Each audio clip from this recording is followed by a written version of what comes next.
नमस्कार मित्रांनो, समोर दिसणारी ही छोटीशी हिरकणीवाडी आहे।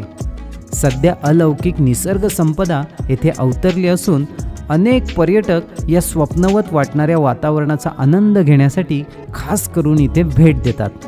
चला तर मग धुक्याच्या चादरीत निद्रिस्त झालेली ही हिरकणीवाडी पाहूयात आपल्या ड्रोनच्या नजरेतून।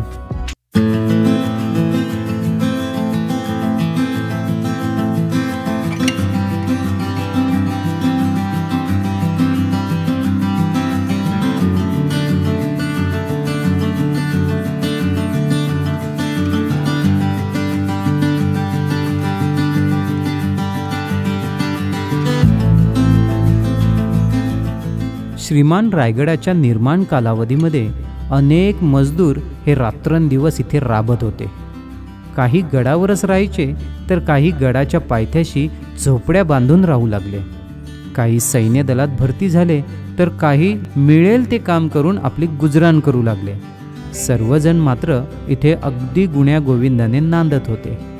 या छोट्याशा वाडीची खऱ्या अर्थाने ओळख करून देणारी व आपल्या कर्तबगारीची सर्वांना दखल घ्यायला लावणारी धाडसी स्त्री हिरकणी ही याच गावची। तिच्याच नावावरून अलौकिकता मिळवलेले हे हिरकणीवाडी नामक गाव।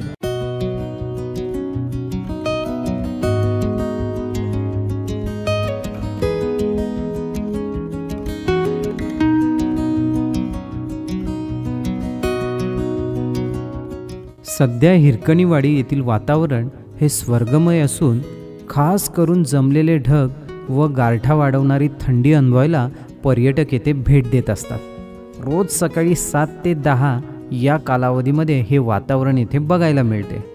श्रीमान रायगडाच्या पायथ्याशी असणाऱ्या या गावाच्या दक्षिण तटाला दूर दूरपर्यंत धुक्याची चादर पसरलेली असते आणि आपण स्वर्गाच्या रस्त्यावर असून ढगांच्या वर बसून वेगळीच दुनिया पाहतोय असा आपल्याला सतत भास होत राहतो।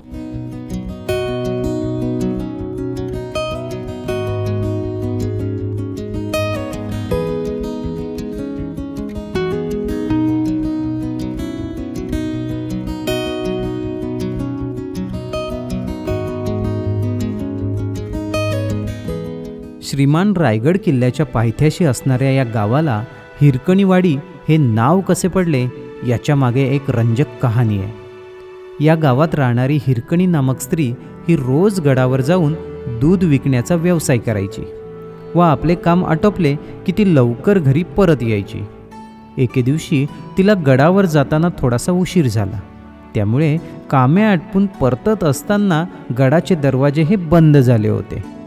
शिवकाळात घालून दिलेले नियम हे कटाक्षाने पाळले जायचे। बंद झालेले दरवाजे हे सकाळीच सूर्योदयानंतरच उघडायचे। हिरकणीने खूप प्रयत्न केला, गयावया केली, पण गडाचे दरवाजे काही केल्या उघडेनात। आत्ता मात्र हिरकणीची घालमेल सुरू झाली, कारण तिचं 1 वर्षाचं बाळ हे घरी झोपून ती इकडे गडावर आली होती। आत्ता तिला बाळाचा चेहरा सारखा आठवू लागला।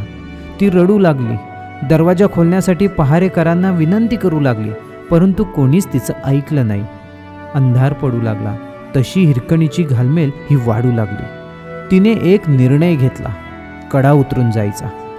दुर्गेश्वर श्रीमान रायगड याला कड्यांचे नैसर्गिक संरक्षण होते। अशक्य गोष्ट हिरकणी साध्य करू पाहत होती। बाळाच्या ओढीने तिचे मन धावत होते। काटे कुटे कड्या कपाऱ्या कसलीच तमा न बाळगता हिरकणी रात्रीच्या अंधारात रायगडाच्या पश्चिम तटाला असलेला कडा उतरून खाली घरी गेली। रक्तबंबाळ झालेली हिरकणी घरी पोहोचली। आपल्या लेकराला छातीशी कवटाळले तेव्हा कुठे तिला शांतता मिळाली। दुसऱ्या दिवशी ही बातमी गडावर वाऱ्यासारखी पसरली। हिरकणीला गडावर बोलवण्यात आले। तिचा चोळी बांगडी देऊन सन्मान केला आणि तिच्या सन्मानार्थ उतरलेल्या कड्याची डागडुजी करून त्याला नाव दिले हिरकणी बुरुज व तिच्या राहत्या गावाला नाव दिले हिरकणीवाडी।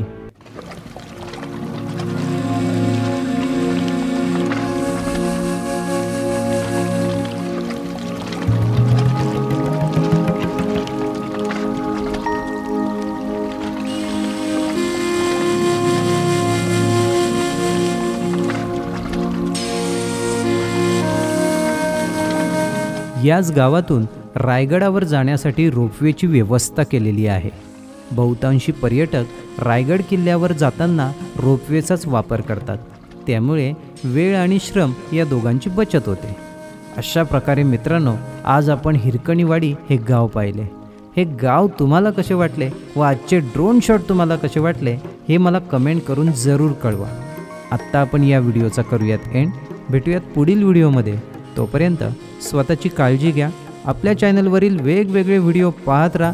लाईक करा, शेअर करा आणि आपल्या चॅनलला सबस्क्राईब करायला मात्र विसरू नका. जय शिवराय.